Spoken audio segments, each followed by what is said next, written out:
আসসালামু আলাইকুম, সবাইকে শুভ দুপুর। তো আজকে দুপুরে আমি কি রান্না করব ভাবছি আপনাদের সাথে একটু শেয়ার করি। তাই তো সব কিছু রেডি করে নিয়েছি। এখানে হচ্ছে ছোট মাছ চচ্চড়ি করব, আর এই যে গরু মাংস, এখানে গরু মাংস রান্না করব। এখানে পেঁয়াজ মরিচ সব কেটে নিয়েছি। আর এইদিকে হচ্ছে যে আমার আব্বা যে মাছ নিয়ে আসছে, এই যে টাটকা মাছ, এই মাছ দিয়ে পুঁই শাক দিয়ে আলু দিয়ে রান্না করব। তো ভিডিওর ফাইনাল লুক দেখার জন্য ভিডিওর সাথে থাকবেন লাস্ট অবধি। মশলা দিয়ে নিয়েছি, এখন ভালো করে হাত দিয়ে মাখায় নেব, কারণ মাখায় রান্না করলে বেশি ভালো হয়। তাহলে এখন মাখায় নেব।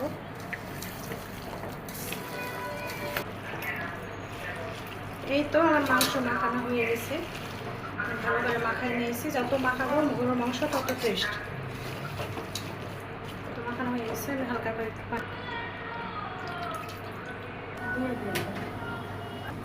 এই তো আমি এখানে সব মশলা দিয়ে দিয়েছি, পেঁয়াজ ঝাল সব কিছু দিয়ে একটু ভালো করে মশলা নেব।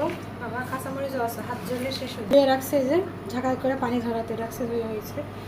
মাছটা দিয়ে দেবো। এই তো আমার মাছ মাখানো হয়ে গেছে, আমি একটু অল্প করে পানি দিয়ে দেবো। পানি দেওয়া এই পানিতে ধর চচ্চড়ি হয়ে যাবে, চচ্চড়ি বেশি পানি লাগে না।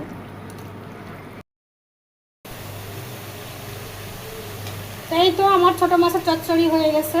আমার মাংস কষানো এদিকে শেষের পথে। এই যে দেখেন মাংসের কালারটা জাস্ট আসছে। কালারটা কেমন আসছে? সুন্দর আসছে। মাংস কষা একটা সিদ্ধ হয়ে গেছে। কয়েক মিনিট আব্বাক দিয়েছি। এই তো আমি এখন পানি দিয়ে দেবো। কি হয়েছে আব্বা? ও আচ্ছা, পানিতে ঘন ঘন হয়। শাকের তরকারি রান্না করবো, এদিকে মশলা কষায় নিচ্ছি। প্রথমে মাছটা কষায় নেবো ভালো করে।